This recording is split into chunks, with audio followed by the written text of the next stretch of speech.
Hey y'all, what's up? This is Lewis Speaks, and I want to talk to y'all about the gay life. This gay shit is bullshit. You see so many men coming out of this life because, quite frankly, this life is just a bunch of bullshit. You have men out here who don't know how to show love. They're broken. They don't know how to connect with nobody.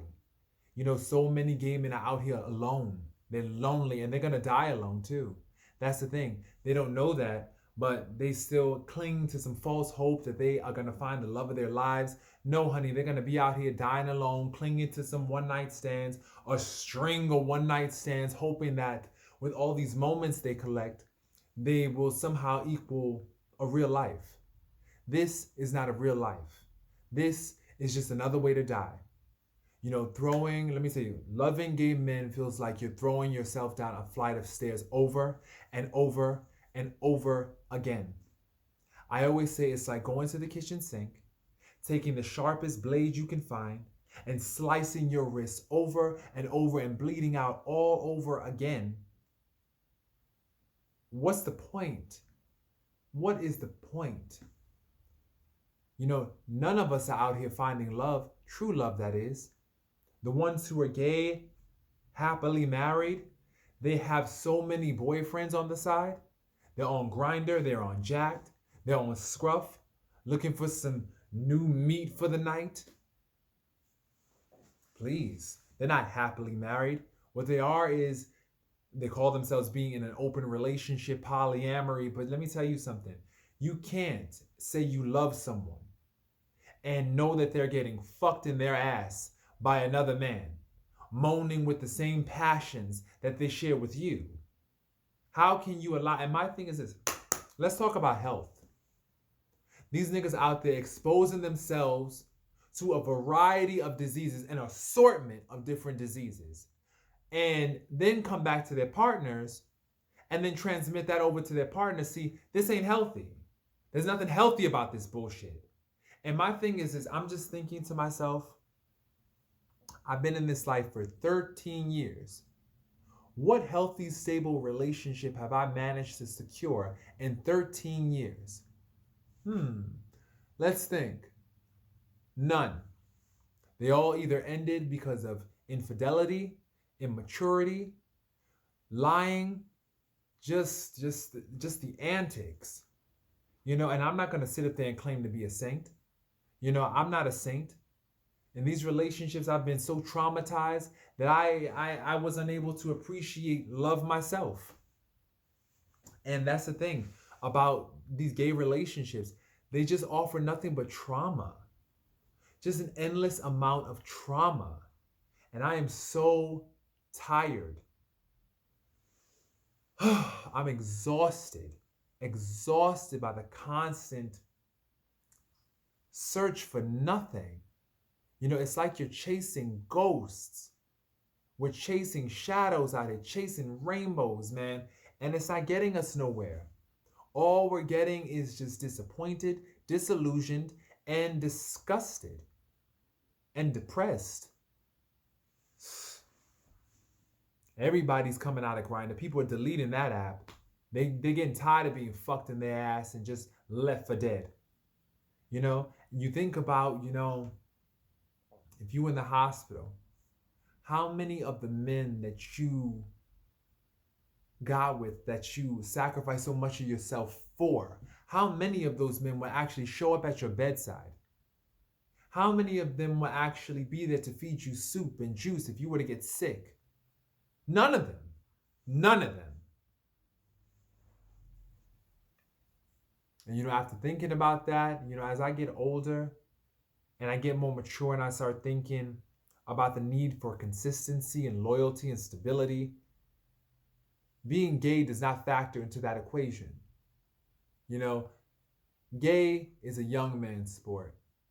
Gay is for when you're in your 20s. But as you mature into your 30s, 40s, 50s, you start to realize that this shit is nothing but a sad story. I see so many fucking older gay men lining themselves along the bar of Waterworks, of Rocks, of every other fucking gay bar, just like the fucking Hangar on 14th Street, lining themselves up along the bar, drinking themselves to death to drown out the reality that they're getting older and nobody fucking wants them anymore.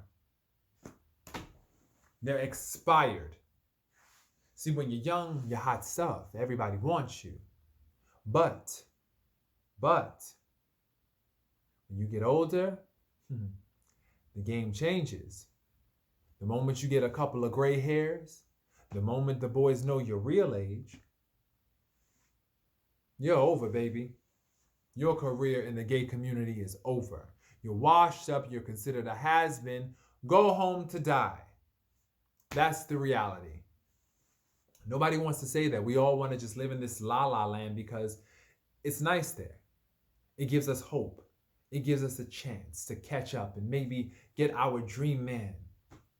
Honey, you are your dream man. To all the gay men out there, let me tell you the truth. You are your dream man.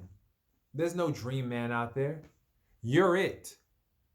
And the only dream man out there, to be honest, God. That's it.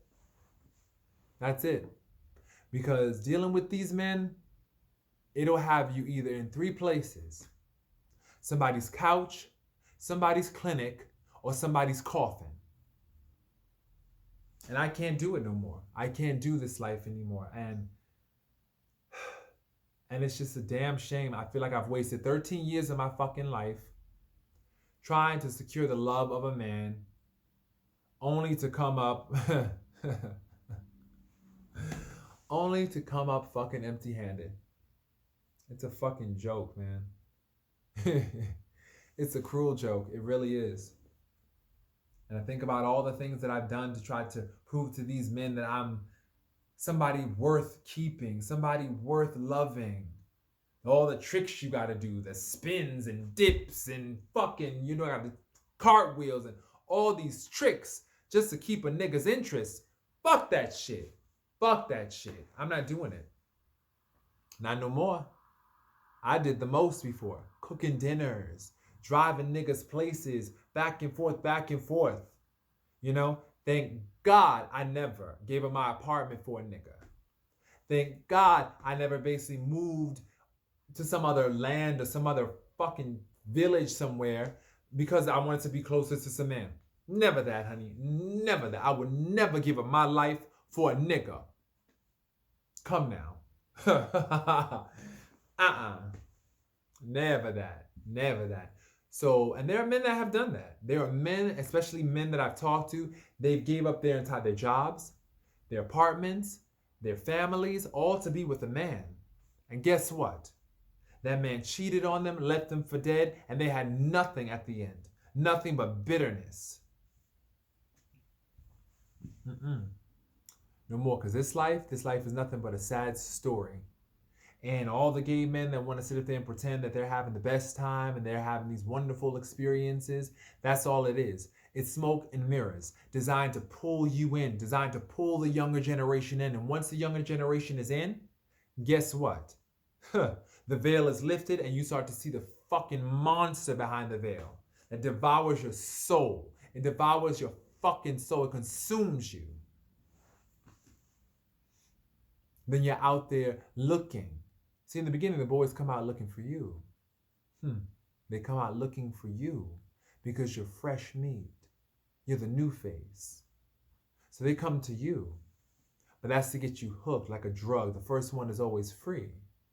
They come out to you. They come offering you attention, seduction, lust, desire. Ooh, they could sell desire better than anybody. But then they drop you because they see you're fucking addicted. And then it's you out there chasing them, begging them for some time and some love and some affection. That's how this shit works. So to all the younger gay men out there, here's a piece of advice. Leave now. Don't stick around in this lifestyle because all it is just a broken record. It's a sad story. Save yourselves. Please. Do I think some would heed this? Maybe. Others, they'll try their hand at the gay life. But trust, in the end, The only winner is the house. The patrons don't stand a chance. It's like a casino. The dealer, they're the only winners. But anyway, I hope this video finds you happy, healthy, and in good spirits. Peace, y'all.